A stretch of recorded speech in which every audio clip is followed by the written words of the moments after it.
Iniziamo i lavori con la relazione del professor Karpov, che tutti quanti conosciamo per i suoi lavori su Trebisonda, ma e non solo, che della Moscov, Università di Mosca, colonie o capisaldi verso Tana, Trebisonda e il Mar Nero. Prego, professore. Grazie tante. Devo dire che non condivido il concetto dello Stato debole e vorrei provare che non è stato tanto debole. Ma insomma, dopo la caduta di Costantinopoli e l'instaurazione dell'impero latino sul Bosforo nel 1204, ai veneziani si aprì l'ingresso nel Mar Nero. Nonostante la possibilità materiale, la Repubblica di San Marco mandò le sue navi verso le sponde di questo mare solo occasionalmente. Il lungo dibattito degli studiosi sul motivo di un tale comportamento ha messo in rilievo due cause principali. La prima è legata alla mancanza delle risorse umane, tecniche e finanziarie nelle situazioni in cui era necessario assimilare nuovi vasti possedimenti veneziani nell'Egeo e a Costantinopoli e nell'area che si estende da Creta fino a Negroponte. La seconda causa è legata agli interessi economici. L'asse principale del commercio fra l'est e l'ovest passava fra la Siria, la Palestina e l'Egitto, in minor grado per il Mar Nero, con degli sbocchi sul Mediterraneo. Tutto venne cambiato e capovolto dopo l'invasione mongolo-tatara con la distruzione di Baghdad nel 1243 e la creazione di un grande impero in grado di controllare le vie continentali del commercio dirette verso i nuovi centri di traffico e del potere, Tabriz, Hagi Tarkhan, moderno Astrakhan oppure Crimea. Questi cambiamenti avvennero gradualmente negli anni 40 e 60 del 200. I genovesi sono stati i primi a capire il valore della nuova situazione e conclusero nel 1261 con l'impero bizantino, ancora in esilio, il patto di Ninfeo, che apriva a loro l'accesso nel Mar Nero e un po' dopo, negli anni 70, un accordo con i potentati dell'Orda d'Oro in Crimea per stabilirsi a Caffa e altrove. Nel 1268 i veneziani ebbero, tramite un nuovo patto con Bisanzio, la possibilità teorica di equilibrare la situazione e con un certo ritardo, a partire dagli anni 80, questa possibilità fu messa in pratica. L'alternativa per Venezia fu l'unica, quella di contrapporre ai capisaldi genovesi già esistenti un nuovo sistema di organizzazione del commercio, non spontaneo e privato, ma stabile, mantenuta per la navigazione delle galee di linea, con l'appoggio sui capisaldi nelle due sponde opposte del mare, ben protetti e separati dagli insediamenti analoghi dai genovesi. Fu scelta Tana, distante da Caffa genovese e più vicina ai centri politici dell'Orda, Sarai e Hagi Tarkhan su Volga, e Trebisonda, la capitale di un piccolo impero greco ben collegato con Tabriz, capoluogo dell'impero mongolo del sud, quello degli Ilkhani. L'installazione dei veneziani a Tana e in Trebisonda fu un processo lungo e non facile, ebbe la durata di alcuni decenni e consistette in una trasformazione da un piccolo insediamento a cavallo fra 200 e 300 in un consolato legittimato e sussistente in base agli accordi con sovrani locali a partire dal 1319 Trebisonda o del 1332 Tana. È importante capire Che cosa attirava i veneziani in questi territori nonostante un certo ritardo quando i liguri avevano già ottenuto la prevalenza nella zona? E perché i veneziani avevano scelto Tana e Trebisonda dove già esistevano oppure sorgevano gli insediamenti genovesi? Dalla fine del 200, fra le merci esportate del mare d'Azov, dominarono grano, specialmente ai tempi della carestia in Italia, pesce, sale, cuoio.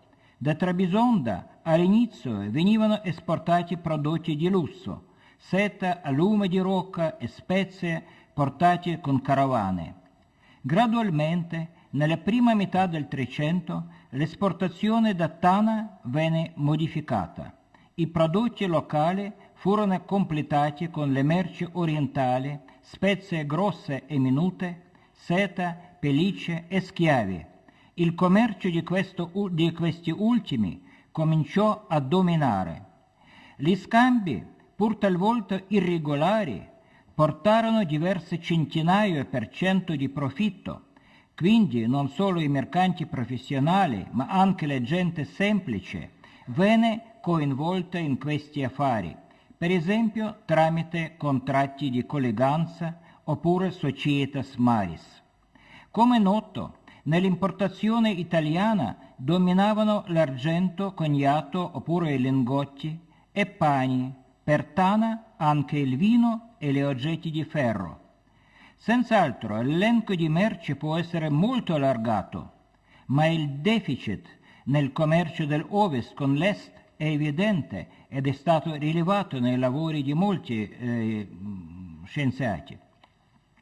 In sostanza, l'aspirazione dei veneziani consisteva nella creazione di un catena di capisaldi del commercio consolidato tramite un sicuro sistema di navigazione da Venezia fino a Costantinopoli e empori del Mar Nero.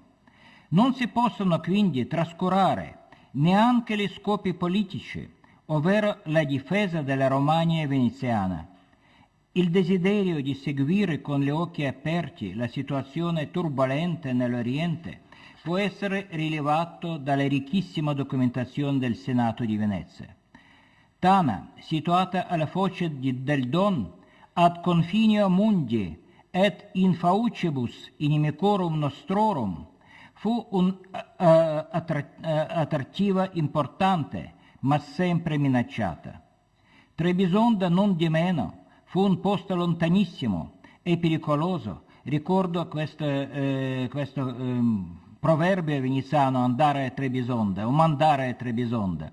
Dunque ha l'origine medievale, ma soltanto a causa dei rapporti talvolta poco sereni con gli imperatori e con la popolazione greca del posto, ma anche per colpa dell'acerrima concorrenza con i genovesi, dei conflitti con i mercanti orientali, delle licie sul livello della tassazione locale e così via. È chiaro che non si può analizzare la storia dei lontanissimi insediamenti veneziani senza tener conto della situazione politica, dei grandi e spontanei cambiamenti. La crisi globale accade negli anni 40 del 300 con l'inizio proprio a Tana. In seguito allo scontro con i tatari nel 1343, l'insediamento veneziano, come anche quello genovese, fu distrutto dal Khan e le due repubbliche furono coinvolte nelle guerre con l'Orda d'Oro che durò fino al 1347. L'epidemia della morte nera, guerra civile a Bisanzio nell'impero di Trebisonda, crollo delle banche italiane, grande scontro tra Venezia e Genova negli anni 1350-1355, i dissidi dell'Orda d'Oro cambiarono integralmente e radicalmente il sistema economico preesistente. Il commercio crollò totalmente e negli anni 60 cominciò a ristabilirsi, ma con un orientamento diverso, prevalentemente verso i prodotti locali, vino, nocciole, lume di rocca, Trebisonda, caviale, pesce, pellicce, cuoio, grano, Tana. Nello stesso tempo si nota l'aumento cospicuo nell'importazione degli schiavi proprio da Tana. Pian piano anche il grande commercio con l'Oriente si ristabilisce nelle misure più modeste in confronto con la prima metà del secolo. Nel 1395 di nuovo Tana fu presa e distrutta, questa volta per opera di Tamerlano. Le perdite finanziarie erano cospicue, superavano i 100.000 ducati. Nel 1343 furono ancora più grandi, 300.000 ducati per la parte veneziana e 350.000 per quella genovese. Nel 1410 e 1421 le incursioni tartare ripresero con l'espugnazione dell'insediamento. Nonostante questo, il commercio e la presenza italiana furono ristabiliti. L'insediamento veneziano fu fortificato e gradualmente divenne più grande e più importante di quello genovese. Non subì più distruzione da parte dei nemici fino alla conquista turca nel 1475. Comunque, il volume del commercio si ridusse considerevolmente rispetto al periodo d'oro, in altre parole, la prima metà del Trecento. La posizione giuridica dell'insediamento veneziano in Trebisonda fu fissato nel trattato con l'imperatore Alessio II Grande Comneno e nel Crisobolo del 1319. L'insediamento fu considerato prima come scala ed ha ricevuto i diritti dell'estraterritorialità e della protezione dell'impero con possibilità di essere governato in conformità alla legge veneziana, pur riconoscendo la supremazia dell'imperatore, obbligando i veneziani se esse servitores imperii mei.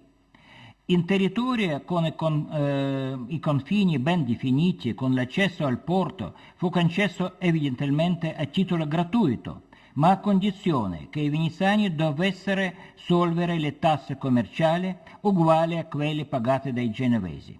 Fu previsto che i veneziani potessero edificare una chiesa, delle case e una loggia. L'autorità amministrativa e giudiziaria fu conferita a un bailo veneziano con i consiglieri nobili secondo l'uso esistente in Romagna, un riferimento alla legislazione veneziana non bizantina. Nell'organico dei baiolato vennero inclusi banditori, precones e servitori. La loggia e le case dovevano essere costruite con i mezzi dei mercanti obbligati a pagare per questo delle tasse speciali. In seguito le case dovevano essere affittate. L'insediamento a Tana fu creato nello stesso modello, ma con alcune particolarità importanti. A partire del 1332 il console, il suo statuto era leggermente inferiore a quello del bailo di Tana, doveva essere eletto a Venezia per una durata di 2 anni, mentre prima, all'inizio del secolo, veniva eletto dai nobili veneziani in situ, a Tana. La concessione, la paesa, data dal Khan Uzbek nel 1332, prevedeva l'autogestione dell'insediamento sotto il controllo supremo del Daruga, principe del luogo d'Azak. Il console, secondo la gerarchia tatara, fu quindi uguale al giudice supremo musulmani, il Qadi. Tutti i veneziani a Tana furono sottoposti alla sua giurisdizione, ma nel caso dei litigi tra i veneziani e gli indigeni, sudditi del Khan, la denuncia del ricorrente fu considerata in comune dal console e del Daruga. Le norme giuridiche delle Sharia e quelle del diritto romano e veneziano furono sovrapposte l'una sull'altro. L'insediamento veniva chiamato regimen nei documenti veneziani, ciò che sottintende l'amministrazione veneziana pur sotto la sovranità del Khan. Dall'inizio il console doveva ricevere 30 lire di grossi o 300 ducati all'anno, includendo le spese per edificazione della sua casa e mantenimento di un prete notaio, dei 4 servitori e di una scuderia con 4 cavalli. Esso poteva far anche del commercio, tenendo conto che il suo stipendio non era troppo elevato. In paragone, il bailo di Trebisonda riceveva 400 ducati e quello di Costantinopoli da 80 a 100 lire all'anno, vuol dire 1000 ducati. Molto presto, il 10 giugno 1342, il Senato, cosciente della crescita delle attività dei mercanti a Tana, prese la decisione di raddoppiare lo stipendio del console fino a 600 ducati ricavati dagli introiti del comune di Tana, con aumento del numero dei serventi, ma con il divieto assoluto di far commercio. Come anche a Trebisonda, il console doveva essere appoggiato da 2 cancellieri nobili, da un socio ufficiale e da 3 araldi. Il notaio della curia fu considerato come un suo servitore, mentre riceveva un salario elevato, almeno di 30 grossi al mese. Servitore ordinario ne prendeva 20. In caso di necessità doveva essere convocato il maggior consiglio del luogo, l'assemblea di tutti i nobili presenti più anziani di 20 anni. Gradualmente l'autonomia veneziana a Tana si ingrandiva. Facciamo un piccolo confronto delle fonti. Tutti gli storici italiani della prima metà del Trecento sono d'accordo che Tana apparteneva all'Imperium Tartarorum, oppure al Signore dei Tatari. Gli ambasciatori veneziani presso Pontefice affermavano nel 1350 che Tana fu fra i luoghi sottoposti all'impero di Tatari. L'imperatore dei Tatari fu considerato indubbiamente come sovrano supremo anche nei documenti segreti e interni.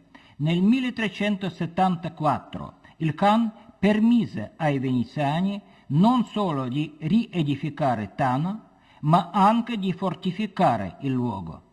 Questo fu un successo che portò all'allargamento dell'autonomia, mentre il console fu responsabile dei pagamenti delle tasse al Senato come anche al Khan. È il principe del luogo, che è chiamato Dominus Tane. Dunque i veneziani dovevano pagare non soltanto al Khan, ma al principe del luogo, all'emir locale, che è stato chiamato Dominus. Negli anni 40 del 400 si può vedere una situazione un po' diversa, questo è importante. Già i notai veneziani menzionavano che rogavano a Tana in loco excelse dominatus venetorum, jurisdictionis supposito, oppure excelse ducalis dominationis venetorum. Il notaio Pietro Pellacan distingue locum dominorum venetorum come anche locum dominorum Ianuensium, Tane. I veneziani continuavano a assolvere il terraticum, ma a nessun suddito del Khan dei Tartari fu permesso di entrare a Tana senza l'autorizzazione particolare del console. La doppia sovranità fu probabilmente creata poco a poco. A Trebisonda il processo fu simile, ma forse anche più veloce. A questo proposito è rilevante la storia di un conflitto. Nel 1372 l'imperatore di Trebisonda Alessio III reclamò di innalzare la bandiera di Trebisonda sopra le mura dell'insediamento veneziano, a fianco della bandiera di San Marco. C'era discussione, il dibattito, e il Senato decise di seguire l'ordine preesistente. Si può assumere innalzando anche la bandiera dell'imperatore.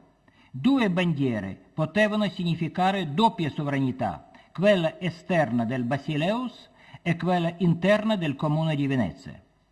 L'insediamento veneziano a Trebisonda ebbe forme diverse. Dall'inizio, nel 1319, e anche prima, fino al 1367, si trattava di un caravanserraglio, circondato da fossati e eventualmente da una palizzata, ma senza fortificazioni serie. Per proteggerlo furono regolarmente spedite da Venezia balestre, frecce e dardi, lance ed altre armi. Questo caravanserraglio venne distrutto 2 volte, nel 1341 e nel 1348-49, e fu abbandonato durante la crisi del 1347 fino al 1363. Nel 1364 si fece un tentativo di ricostruirlo sul territorio presso il monastero di San Teodoro Gabras, ma senza successo. Solo nel 1367 l'insediamento veneziano ricevette un posto comodo attorno al promontorio di Santa Croce, ma questa volta i veneziani poterono edificare un castello e non solo un quartiere mercantile separato. Le nostre fonti lo chiamano castrum e non più caravanserraglio. Dentro il castello, la residenza dell'insediamento, si trovavano gli edifici pubblici veneziani, la loggia, magazzini, i negozi, farmacia, nonché la prigione. La casa del bailo non fu offerta al magistrato come proprietà privata, ma fu concesso a lui e a 2 suoi consiglieri in affitto, ma affitto gratuito. Dunque dovremmo differenziare il tipo dell'insediamento, caravanserraglio, quartiere mercantile, castello. Il suo aspetto economico, il fondaco, la fattoria, il suo statuto giuridico, il baiolato, il consolato, il podestato, oppure dominium directum, regimen, sono cose diverse. Sono il termine del regimen è sottintesa l'insediamento sopra l'autogestione veneziana con organi dell'amministrazione esecutiva. Ma ciò che è importante è che alti magistrati degli insediamenti del Mar Nero non erano sottomessi ad alcun altro magistrato tranne che le signorie di Venezia. Erano uguali ad altri baiuli di Romagna e avevano il mandato pieno, simile a quello dei bailo di Costantinopoli. Il bailo di Trebisonda, come anche il console di Tana, veniva eletto dal Senato di Venezia per la durata di 2 anni. Era un rappresentante plenipotenziario della Repubblica e non di rado doveva eseguire le missioni dell'ambasciatore, essendo la persona ed essenza della nostra signoria. La mancanza di rispetto nei suoi confronti veniva considerata come un disonore per l'intero comune. Il bailo veniva inviato cito, ita quod mercatore sentiant nostrum rectorem. Gli umanisti veneziani come Giovanni Bembo, ad esempio, definivano questo magistrato orator, baiulos et rector.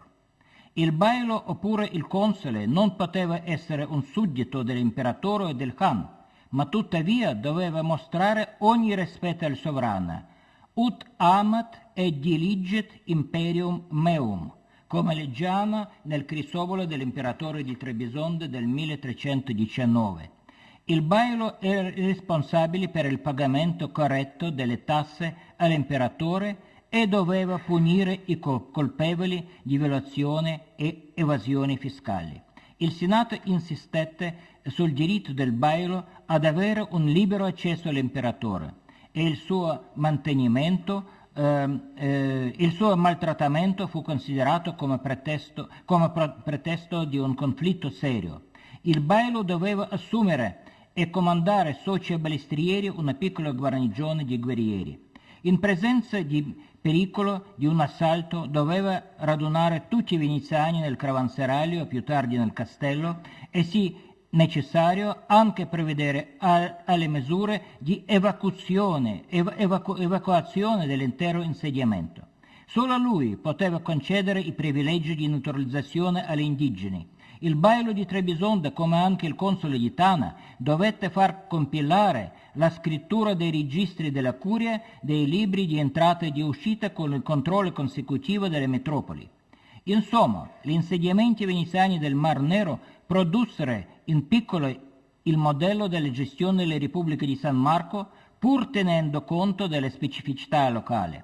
I poteri concessi ai consoli erano vastissimi, come d'altronde amplissimo e meticoloso fu il controllo successivo da parte delle metropoli.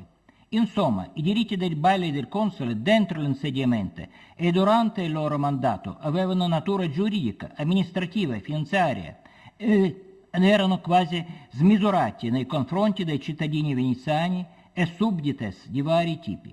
Non di meno, dopo la scadenza del mandato, loro dovevano sottoporsi a un sindicamento e a un processo verbale tenuto dal loro successore in luogo e a Venezia, senza presso in Venezia stessa, presso le commissioni giudiziarie e finanziarie. I documenti di Raspe dei giudici di petizione, le deliberazioni del Senato ci mostrano i delitti e il modo d'agire dei vari consoli. Ho studiato le documentazioni dei processi contro 2 consoli di Tana, Daniele Loridan nel 1412 ed Ermalao Valaresso nel 1423. Qui si possa soltanto rilevare alcune trasgressioni delle leggi e disturbi e violazioni dei costumi tipici. La prima accusa ai 2 consoli consisteva nel fatto che loro avevano praticato apertamente commercio nonostante il divieto. Il commercio in varie forme, compreso quelle degli schiavi. In più, Loridan favorì l'attività commerciale degli agenti fiscali e intermediari come Sanseri, ciò che fu severamente proibito.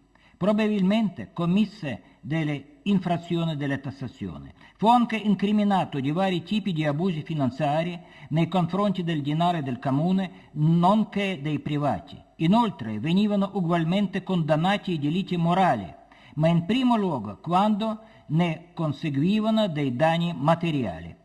In senso che Loridan violentava le schiavi dei mercanti popolani e ciò abbassava il prezzo di queste ultime, recando per di più disonore ai mercanti.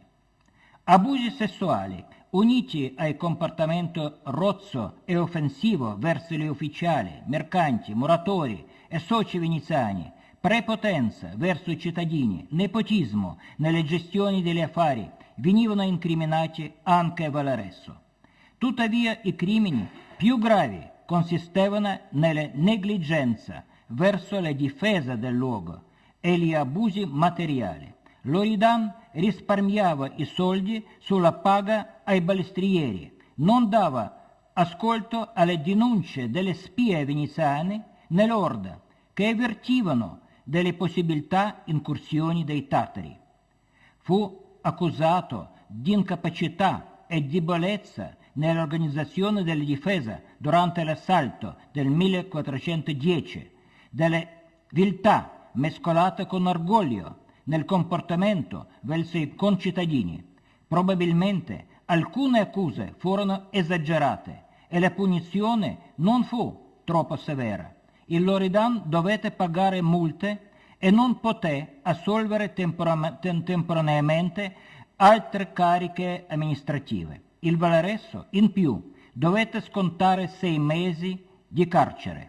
Si deve tener conto del deficit del budget di Tana e l'impossibilità dei consoli a ricevere sul posto oppure da Venezia i mezzi necessari per il mantenimento e la difesa del luogo, ciò che portò i consoli a commettere degli abusi. L'insediamento di Tana, dove le case erano in prevalenza costruite sul palafitte, non fu ben protetto nel 300. Lo è stato meglio a partire dagli anni 20 del 400, dopo la costruzione del castello fortificato. Posso comunque dare esempi, ma adesso non c'è troppo tempo. Alto pericolo consisteva nelle rapine dei trafficanti al mercato stesso, oppure sulle strade del commercio. Non sempre ne conosciamo le circostanze. Faccio un esempio solo. Un mercante, Nicoletto Pizzamano, che commerciava vino e grano, fu saccheggiato a Caffa e a Tana, perdendo tutto il suo patrimonio. Per salvare dalla carestia la famiglia di questo nobile, la signoria gli offrì una carica di avvocato a Candia in Creta.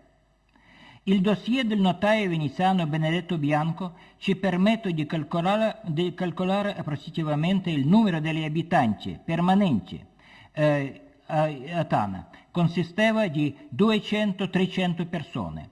Non è poco, tenendo conto delle distruzioni dell'insediamento qualche anno fa e del suo ripristino graduale solo a partire del 1358. Il dossier ci offre inoltre un'altra visione importante. La maggior parte dei veneziani, cosiddetti veneziani, a Tana, proveniva non da Venezia e neanche dal Veneto, ma da varie città del nord d'Italia e della Romagna veneziana. Sono chiamati veneziani, ma d'origine sono veronesi, sono della Romagna veneziana. Notarili testamenti talvolta permettono di ricostruire l'aspetto degli abitanti permanenti o temporanei a Tana. Di tanto in tanto i mercanti che intendevano rimanere a Tana per un periodo abbastanza lungo venivano accompagnati dalle mogli e da altri parenti. Tuttavia, più frequentemente si legavano a un matrimonio temporaneo in base a un contratto fisso con una donna locale, sovente libera, chiamata Kuma. Ho studiato questo fenomeno sia per Tana che per Trebisonda. Oltre a questo, una cosa diffusissima era la convivenza con le schiave. Queste schiave, come anche le domestiche, non di rado successivamente ricevevano la libertà, una dote e dei mezzi di sostentamento. Per esempio, Albertino Invero da Venezia nominò come sua fidacommessa sua moglie che visse a Tana con lui. Proprio lei e sua figlia Fantina ricevettero grande parte dell'eredità, mentre la sua unica schiava Marcetta fu liberata ben 4 anni dopo la morte di Albertino. Nel frattempo doveva servire la vedova e la figlia. Non essendo troppo ricco, Albertino assegnò per le messe e beneficenze 2 somme d'argento, quasi il doppio del salario mensile di un socio balestrieri. A proposito dei balestrieri, che costituivano la forza essenziale della difesa di Tana, spesso il pagamento del loro stipendio avveniva in ritardo, parzialmente o addirittura omesso. Il dossier di Benedetto Bianco rivela vari casi simili, come le procure di riscuotere l'argento a Venezia con grande dilazione. Nei rapporti con i genovesi si può tracciare linee diverse. Ovunque i veneziani vollero creare insediamenti particolari e possibilmente distanti dai genovesi. A Trebisonda gli fu possibile poco a poco allontanarsi dai genovesi, mentre a Tana no, e lì i 2 insediamenti si trovarono l'uno vicino all'altro. I rapporti fra cittadini e abitanti degli insediamenti erano complicati, poiché la rivalità, l'ostilità e il distacco politico si combinavano con la collaborazione e l'interazione, sebbene diffidente, in occasione dei pericoli e conflitti con i tatari oppure con i turchi. Ugualmente, le relazioni con gli indigeni non erano molto facili. Dapprima a Trebisonda, come anche a Tana, i forestieri non potevano vivere dentro gli insediamenti latini senza un permesso speciale del console. Gradualmente la situazione cambiò con l'applicazione dello strumento di naturalizzazione più larga nell'esempio genovese, più ristretta nel caso dei veneziani. Non tanto la concessione della cittadinanza quanto il conferimento dei diritti speciali riconosciuti come privilegio gratifico per i veneziani fu il mezzo particolare usato dai veneziani per allargare la base sociale dei suoi capisaldi. Gli insediamenti furono gestiti da consoli e baiuli inviati da Venezia con un mandato speciale, non di rado connesso con gli obblighi diplomatici presso il Khan oppure l'imperatore. Ma accanto a loro funzionava il consiglio dei nobili, formato in situ un consiglio maggiore come a Venezia. I piccoli magistrati venivano ugualmente eletti da consoli oppure da nobili veneziani. Ciononostante, la loro plenipotenza non fu grande ed era limitata alla gestione della vita quotidiana, oppure al consiglio o una decisione nelle situazioni straordinarie. Il privilegio dei consigli locali consisteva talvolta nel diritto di alzare le tasse ai mercanti per curare meglio l'orgoglio della Repubblica e la sicurezza dei capisaldi. Per concludere, dal mio punto di vista, gli insediamenti veneziani nel Mar Nero non si possono definire come colonie. La colonizzazione fu spontanea, irregolare e subordinata agli scopi pratici e congiunturali del commercio internazionale. A differenza del dominio del comune come a Creta, nell'area del Mar Nero gli insediamenti si trovavano sotto la sovranità suprema dei potentati locali, pur con una certa autonomia interna. I capisaldi del Mar Nero furono importantissimi per Venezia. Il modo di governare si basava sulla pratica amministrativa della Repubblica, ma con riconoscimento delle autorità straniere in ciò che riguarda il possesso del territorio e l'obbligo di riscuotere delle tasse. Ho già cercato in un altro articolo di spiegare perché Tana fu così importante per la Repubblica veneziana anche nel periodo di calo, fino al crollo del grande commercio.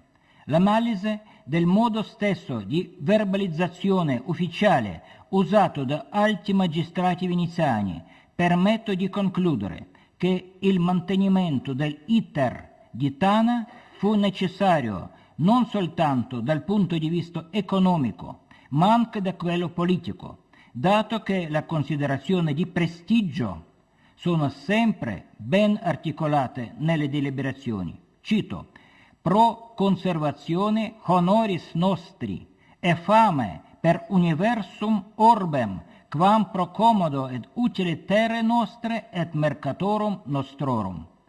Così avvenne affermato il principio fondamentale della politica veneziana, ovvero quello di conservare l'onor della Repubblica e dei fedeli veneziani e della loro proprietà con risarcimenti delle perdite occasionali. Grazie.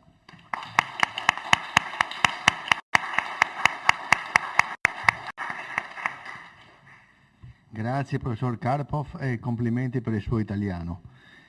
Allora abbiamo visto proprio, direi in modo particolareggiato, quello che era la vita quotidiana, quindi le scansioni della presenza veneziana in questa estrema periferia, direi, dei domini veneziani, perché nel Mar Nero Venezia fu presente sporadicamente e per breve periodo.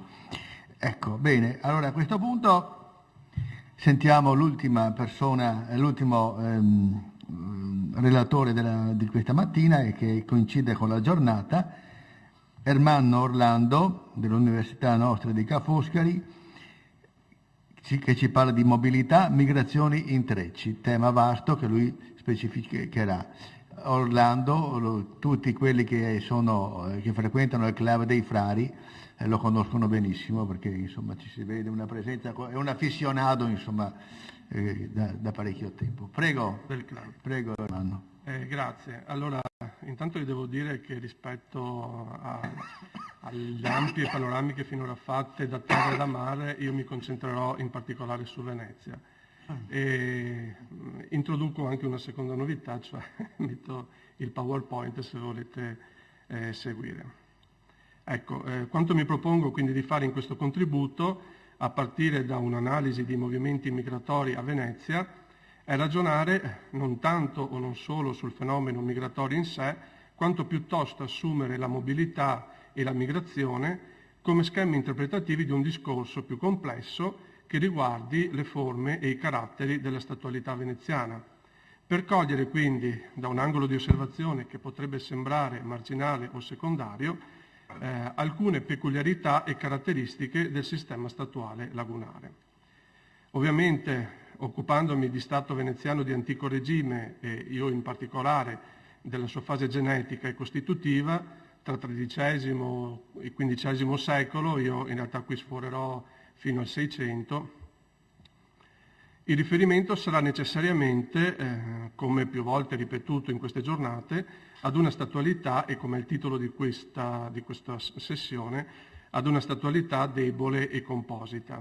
Quindi una realtà dialogica e multipolare in cui la circolazione delle persone e con esse merci, conoscenze, pensieri, culture, eccetera, aveva da sempre costituito un fattore strutturale e strutturante capace come pochi altri di condizionare la natura peculiarmente pragmatica e negoziale dello Stato veneziano.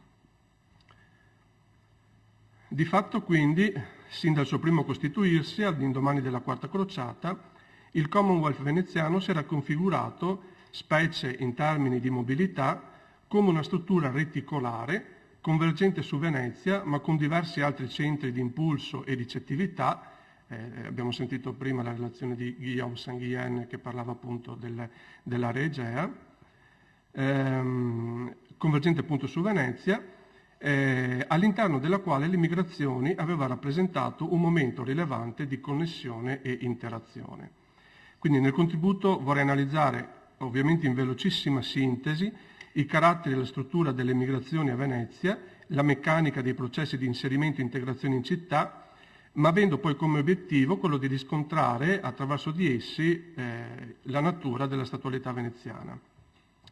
Lo farò privilegiando pochi, ma più di altri significativi ed eloquenti percorsi di ricerca, alcuni già ampiamente battuti dalla storiografia, altri ancora in parte o del tutto inesplorati, quali, li ho segnalati con i numeri, le politiche migratorie sviluppate dalla città lagunare, i criteri sociali di accoglienza e integrazione degli immigrati, i livelli di coesistenza e tolleranza etnica e religiosa, la funzione dei matrimoni misti nei processi di incorporazione delle minoranze. Primo punto, al pari quindi di molte altre grandi città mediterranee, quello fra Venezia e gli immigrati era stato da sempre un rapporto obbligato e vincolante, in cui l'uno non poteva fare a meno dell'altro. Senza l'apporto costante di nuovi immigrati, la città non sarebbe mai riuscita a colmare i propri deficit demografici e il saldo stabilmente negativo tra natalità e mortalità. Questo è tipico di ogni città di antico regime. In particolare, il commercio, l'industria del mare e le manifatture necessitavano di innesti lavorativi regolari per soddisfare le esigenze strutturali di un mercato del lavoro vivace e ricettivo. Di conseguenza, il migrante era ben presto diventato un elemento costitutivo della società lagunare e una componente organica della sua vita economica e sociale. Anche per Venezia, infatti, la mobilità delle persone aveva rappresentato un fattore intrinseco con complesse implicazioni sulle sue strutture demografiche, produttive e organizzative, al punto da configurare la metropoli lagunare come uno dei maggiori centri di impulso e ricezione dei flussi migratori del tempo. La disponibilità della città ad aprirsi ed accogliere i migranti e ad agevolarne l'inserimento fondava dunque su una concezione funzionalistica e insieme direi molto pragmatica e anche un po' fatalistica dell'immigrazione. E anche questi sono atteggiamenti per connotare poi la statualità. Cioè il benessere e la prosperità della comunità non si sarebbero potuti realizzare senza il concorso degli stranieri. L'immigrazione era strutturalmente connessa ai fabbisogni della società, la città esprimeva una domanda ininterrotta di manodopera di importazione, sia qualificata che a bassa qualificazione, in particolare di lavoratori adattabili e flessibili da impiegare nelle attività produttive più dure e usuranti, come la cantieristica navale, l'industria del mare o il comparto tessile. Non sorprende quindi l'atteggiamento pratico e strumentale con cui la città, lo Stato, aveva guardato all'immigrazione, con qualche punta di preoccupazione, a volte di insofferenza, ma sempre istintivamente pronto ad aprire le porte allo straniero e ad esercitare con disinvolto pragmatismo le necessarie politiche di stimolo e controllo dei flussi migratori. La politica, con gli strumenti di cui disponeva, aveva quindi preso atto dell'indispensabilità del migrante e su tale presupposto aveva modellato le sue scelte, con particolare riguardo ai fabbisogni dell'economia. Si era trattato di attirare in laguna quante più persone possibili, spesso in concorrenza con altre città, facendo ricorso talora a dispositivi di reclutamento attivo, specie quando c'era bisogno di sopperire ai deficit demografici e soddisfare le richieste del sistema produttivo locale, più spesso ad atteggiamenti genericamente favorevoli, tesi ad assecondare i flussi migratori e ad incoraggiare la mobilità delle persone. Difficile ovviamente parlare per il periodo di vere e proprie politiche migratorie, se le intendiamo in senso moderno. Infatti esse scontavano, a Venezia come altrove, una capacità limitata di direzione e controllo dei flussi migratori, risultando piuttosto, mutuando un concetto caro al professor Varanini, di una non politica, quindi una sommatoria di provvedimenti contingenti e scollegati, quando non addirittura confusi e in contraddizione tra loro, dettati piuttosto dagli affanni dell'emergenza e della congiuntura che da capacità di interventi organici e sistematizzanti. Le impressioni ricavate da un'analisi di massima delle politiche migratorie appaiono confermate e rafforzate quando dalla politica si passi ad esaminare il complesso di regole approntate da Venezia per disciplinare la convivenza sociale, a cominciare dalla definizione dei criteri d'accesso alla comunità e di acquisizione della cittadinanza. Anche qui non posso entrare assolutamente nei dettagli, ma tali regole avevano funzionato non tanto o non solo al fine di creare coesione e uniformità sociale e definire l'appartenenza alla comunità lagunare, ma anche per dare risposte concrete all'economia e favorire, a seconda della contingenza e delle necessità, una immigrazione da popolamento. Nella figura vi ho messo una pagina del Senato, metà 300, in cui ci sono vari privilegi di cittadinanza. Peraltro, quanto qui più mi interessa, Venezia mai aveva veramente pensato ad una cittadinanza di Stato, come ha dimostrato molto bene negli ultimi suoi studi il professor Müller, uniforme per tutto il dominio, che in qualche modo certificasse su scala territoriale ampia l'assoggettamento ad un potere sovrano unico e superiore e decretasse un'appartenenza comune e una obbligazione esclusiva. Anzi, ogni qualvolta si era trovata a ragionare su tale possibilità, aveva immediatamente fatto marcia indietro, o era stato indotto a farlo, preferendo un sistema di vincoli e obbligazioni maggiormente pluralistico e partecipato. Faccio qualche esempio, alcuni però sono già stati anticipati ieri, quindi sarò veloce. Quando Negroponte nel 1353 aveva sollecitato provvedimenti per il ripopolamento dell'isola, chiedendo di equiparare la cittadinanza di Negroponte, che vedete nell'immagine, a quella di Venezia, il Senato aveva respinto la proposta all'unanimità, ritenendola inopportuna e poco adattabile ai modelli di statualità flessibili e partecipati da sempre adottati dalla città lagunare e ad una realtà territoriale complessa e pluralistica come il Commonwealth veneziano. Di Ragusa ha già detto ieri il professor Müller, quindi vado via molto più veloce. Ricordo solo che nemmeno l'acquisizione della terraferma veneta e friulana nei decenni iniziali del XV secolo aveva provocato un ripensamento della cittadinanza veneziana e creato le condizioni per ragionare in termini di cittadinanza comune di Stato. Davanti alla prospettiva di equiparare i nuovi sudditi delle terre assoggettate ai nativi veneziani, Venezia non era andata oltre la concessione di una sorta di cittadinanza minore, accordando loro la sola cittadinanza de intus, valevole per statuto nella sola capitale, peraltro limitandola esclusivamente ai cives delle città soggiogate. Trattando quindi di processi migratori e di dinamiche di integrazione dei nuovi arrivati, la scala di misurazione più appropriata appare essere, in buona sostanza, la città-stato, seppure nel contesto di un sistema di connettività politiche ed economiche complesso e articolato, quale il Commonwealth veneziano.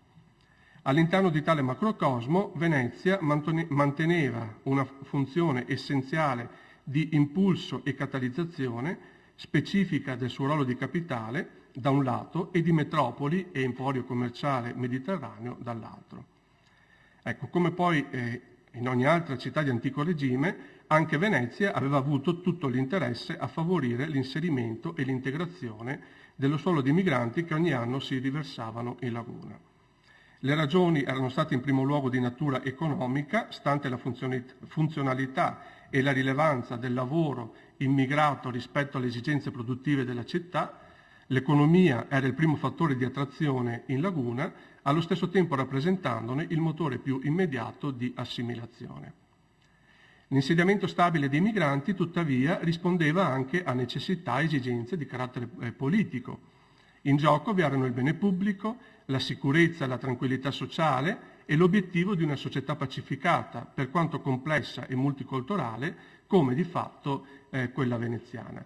Qui nell'immagine è tratta dalla scuola dei Dalmati qui a Venezia. Ecco, in particolare erano state le strutture aggregative ufficiali e legalmente approvate, quali confraternite nazionali, chiese, ospedali o fondaci, a favorire ed indirizzare in special modo i processi di integrazione dei migranti nel tessuto sociale e produttivo della città. A questo proposito, Venezia aveva adottato per tempo una politica di consolidamento e istituzionalizzazione delle aggregazioni su base etnica e della provenienza, riconosciute giuridicamente come scuole nazionali, autonome e dotate di ampi margini di autogoverno. In quel riquadro vedete appunto le scuole nazionali presenti a Venezia, l'anno di fondazione e la denominazione. Per il comune lagunare esse avevano significato a costo zero l'attivazione di politiche di aggregazione sociale dei forestieri, pur senza farsene direttamente carico. Viceversa, per gli stranieri, le confraternite nazionali erano state l'occasione per contrattare con il gruppo maggioritario e di governo i termini e le modalità del loro inserimento nel contesto urbano, costituendosi come gruppi di pressione in grado di condizionare le scelte governative, venendone a loro volta fortemente condizionati. Per entrambi, infine, le scuole avevano costituito uno spazio di incontro e dialogo capace di attenuare i conflitti civici legati alla ricezione di persone e culture straniere nell'ambiente cittadino e ridurre l'ostilità generata istintivamente dalla diversità etnica e religiosa.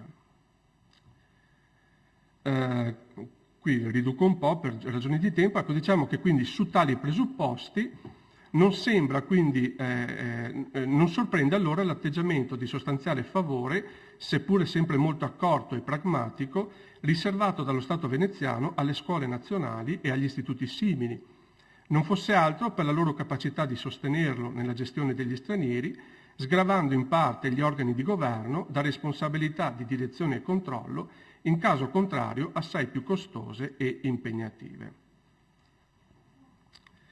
Gli stranieri incitarono quindi una presenza antica, funzionale e capillarmente diffusa.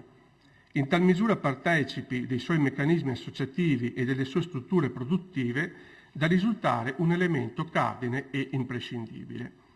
La città, come visto, aveva dato spazio e sufficienti margini di azione e autonomia ai gruppi minoritari, pur in un contesto di stretto disciplinamento e di accentuata acculturazione.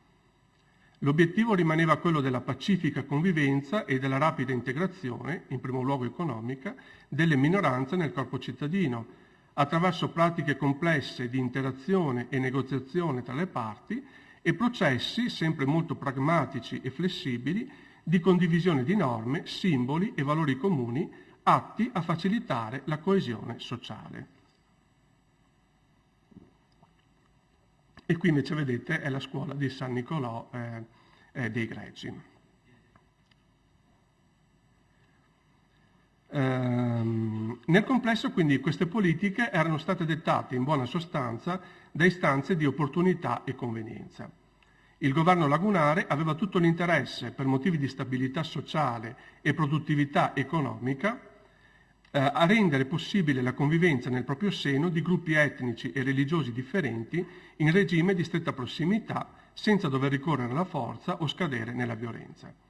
La sua era stata una disponibilità pragmatica e interessata, quasi opportunistica, piuttosto che di principio, per garantire la coesistenza di etnie, culture e religioni diverse. La città aveva dovuto necessariamente assumere un atteggiamento di apertura e dialogo con le minoranze al fine di neutralizzare gli eccessi e gli squilibri provocati dalla diversità e favorire l'assimilazione delle differenze. La stessa comunità lagunare aveva guardato ai gruppi minoritari con un misto di disagio e di pratica tolleranza.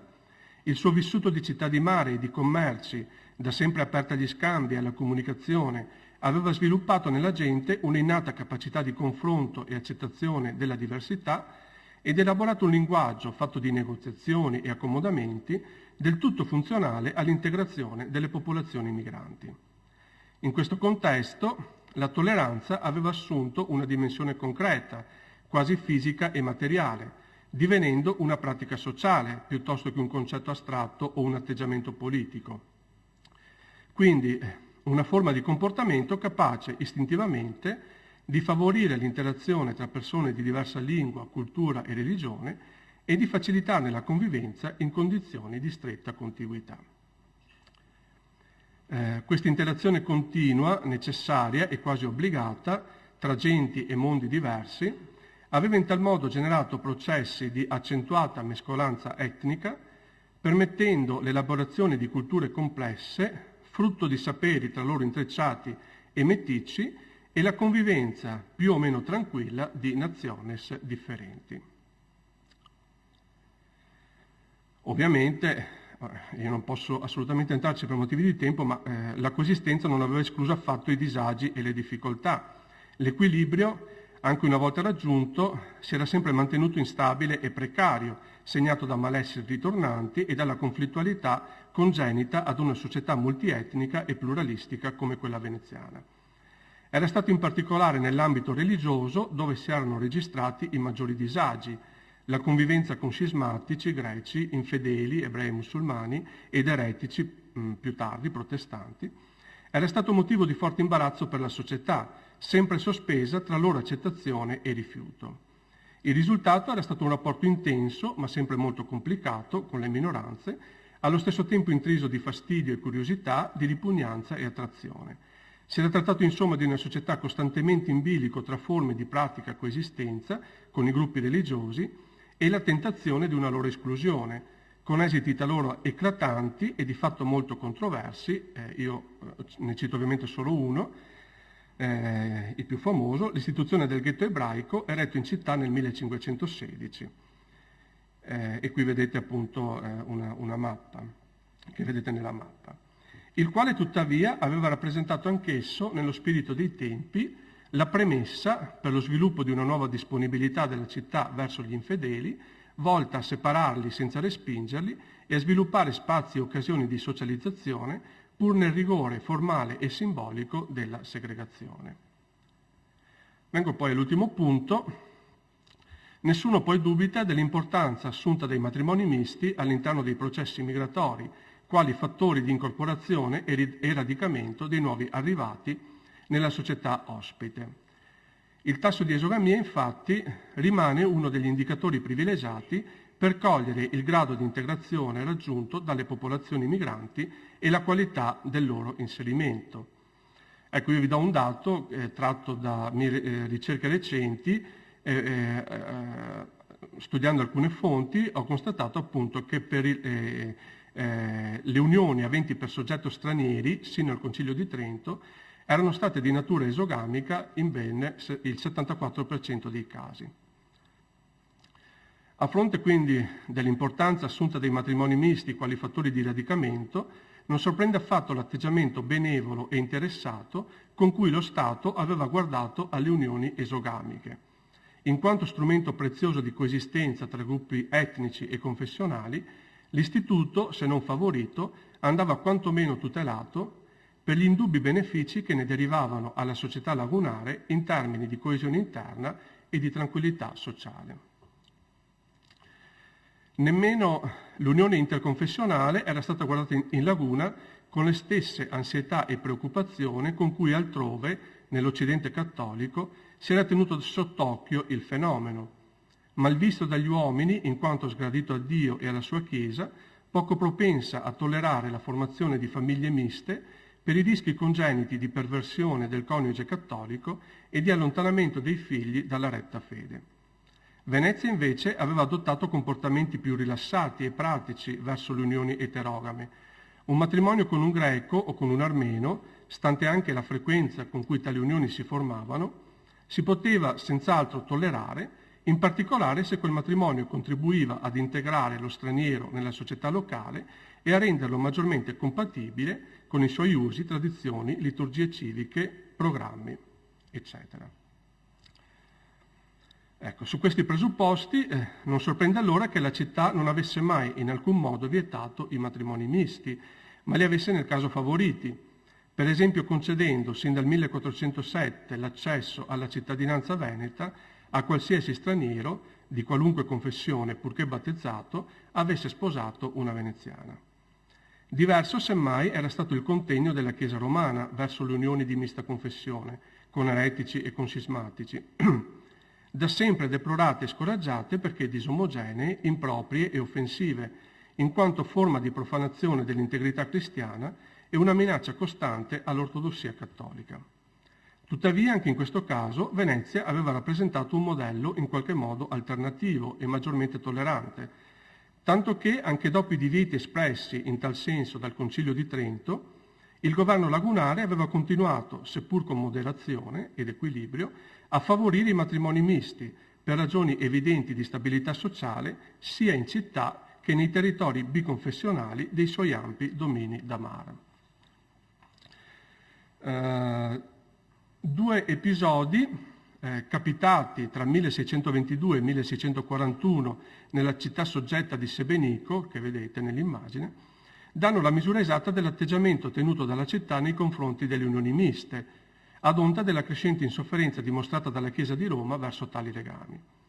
Quando nel dicembre 1622 il vescovo di Sebenico si era opposto al matrimonio tra un uomo di rito greco e una donna di rito latino, da Venezia si era immediatamente intervenuti per riprendere la condotta del prelato, ricordando allo stesso, cito dalla fonte, che tali matrimoni non dovevano essere impediti per conservazione della quiete comune.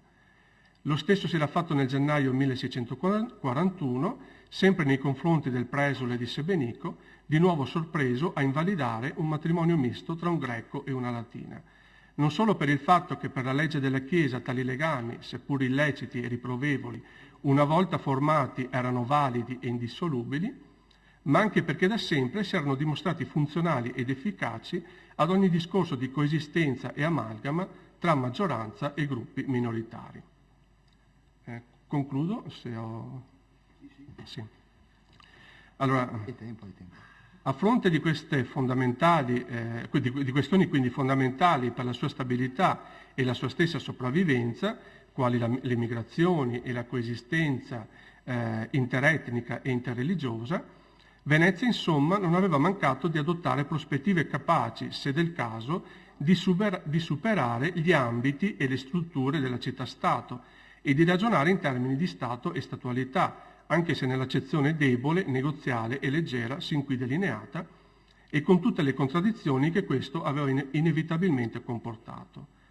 Non sembra un caso se in uno stesso anno, il 1610, Venezia aveva dato prova, giusto in materia di migrazioni e minoranze, di ragionare ora in termini di statualità piena, secondo prospettive comuni all'intero dominio, ora di sovranità debole, in rapporto di discontinuità con i territori soggetti.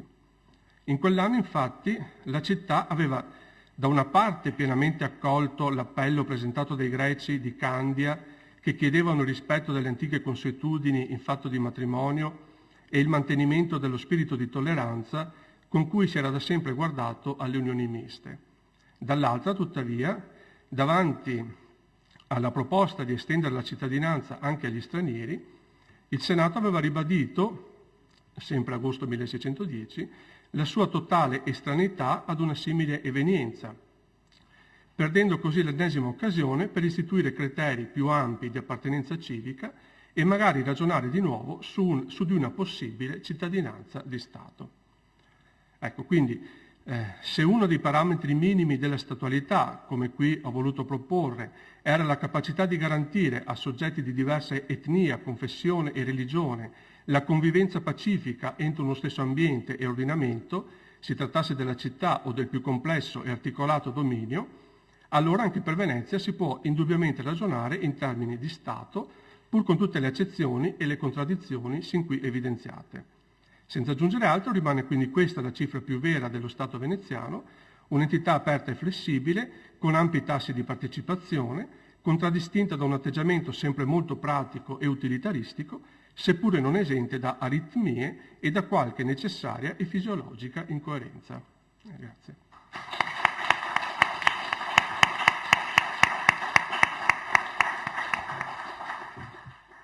Bene Orlando, allora abbiamo chiuso il cerchio, nel senso che dal Levante siamo ritornati al centro, cioè siamo tornati a Venezia con queste presenze che in realtà Venezia è un microcosmo con questi apporti continuati nel tempo, sentiti più o meno come lontani invece a volte molto meno lontani. Sto pensando al caso degli armeni, per esempio. Questi non è che si concentrano prevalentemente in certe zone, si distribuiscono un po' per tutta la città e i loro matrimoni con i veneziani sono frequenti e non sono affatto sentiti come qualcosa di strano o di straordinario. Con altre invece, chiamiamoli nazioni, i rapporti furono più complessi.